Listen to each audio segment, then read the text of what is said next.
Hello, hello, my fellow CEOs. It's so great to have you back. Thank you for joining me for the 21st strategy. 21, yes, back in the day. Remember when you turned 21? Anyway, diverted a little bit there, but judgment. That's above your pay grade, no matter how much you make. Let God be the judge of others. Just be the judge of yourself and how you're doing from the day before. I hope this resonates with you because this is a big one.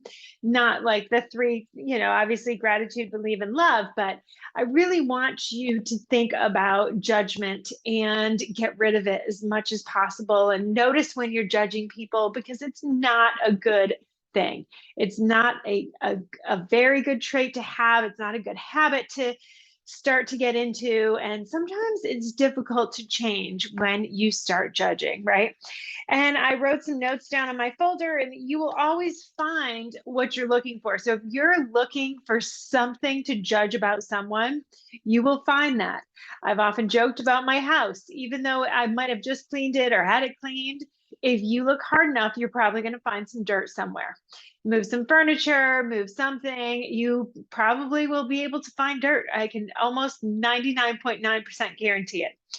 And so if you don't want to be judged, number one, don't judge. And number two, basically, I think it was Aristotle who said this, I have it on here, that you can say nothing, do nothing, and be nothing. That's about the only way you're not going to get judged, because we all judge a little bit, right? Sometimes we catch ourselves. Hopefully you're catching yourself when you are judging others, and you're not setting them to a higher standard. I think so oftentimes that's where the judgment comes from.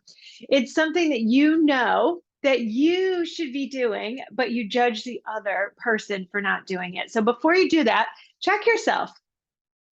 Really check yourself. Are you being judgy? And it really, I wrote down some things that it does because it's very, very painful, honestly, to watch someone be very judgy and judgmental of somebody else's behaviors when, as an observer, you know they do those same things.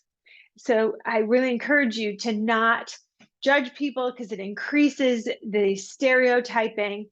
It loses not only your reputation, but you could be damaging someone else's as well if you are telling other people about your judgments. It just creates division. It's just one of those things where when someone is judging someone else and talking about it, it just doesn't feel good, right? Like the other person's like, ugh, you lose trust in that person that's being judgmental. And I often look at it as a sign of unhappiness when I hear someone judging someone else in a very negative way, because generally we don't judge in a positive way. And if you're doing it in a positive way, please keep doing it. But I'm talking about negative judgment. And believe it or not, your brain is registering that.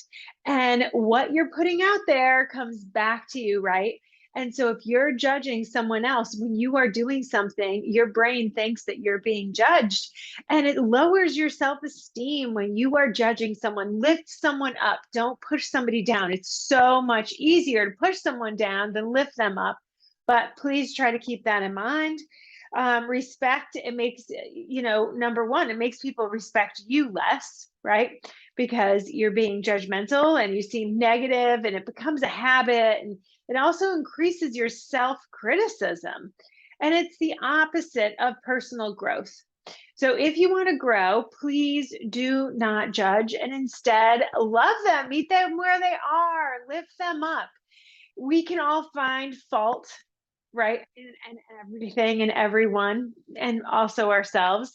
Try not to dwell on that. Of course, it's good to recognize the areas that you need to work on, but give yourself grace.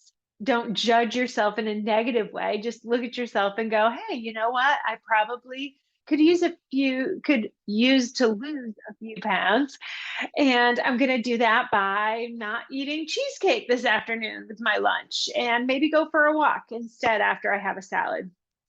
And like I said, you can catch yourself and shift. The sooner you do that, the better.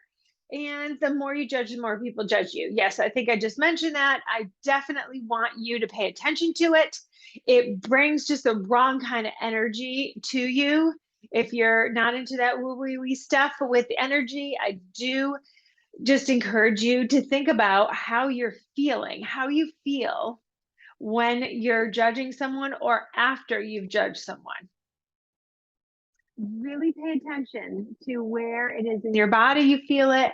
And I'm guessing it's not going to feel so good. Maybe in that moment, you're feeling better, but then after, it kind of makes you feel not so good about yourself. And so please do not judge negatively, especially about others, and just try to give them grace and love and meet them where they are and leave the judging up to God. It is just way above every human's pay grade because we were all born with sin and we are all sinners, right? We all make mistakes. We all do things wrong. We say things wrong. We think things wrong. It just happens. We're human. We're not perfect. We are definitely not. And that's where the judgment comes from, usually a reflection of our own faults, our own flaws. And so I thank you for listening and not being judgmental of me and my video and maybe the things that I do that you don't like. So I appreciate your grace and that you're looking at these videos and learning from them and applying these strategies to your life on a daily basis, a moment by moment. The more you can go over them, write them, think about them, put little sticky notes to remind you of the ones that you're working on, and just shifting one thing, 1% of yourself from the day before. Just look at who you were, the version of you yesterday. Is it better today? Are you a better human being? I hope so. I truly want to hear from you. So please send me your comments. Send me any feedback you have. Let me know where you're struggling. Let me know what you have found to be the most amazing strategy that maybe has made the biggest impact, or maybe your top three. What has changed your life in a very short period of time? I know what has worked for me. I've done all of these at one time or another, but I want to know what's working for you right now. And it makes my heart just warm when I read the messages. So please let me know. Thank you so much for watching. Liz Soroyce with 52 CEOs. Have a wonderful day. I love you, and I hope you keep growing and stay true to yourself. Thank you.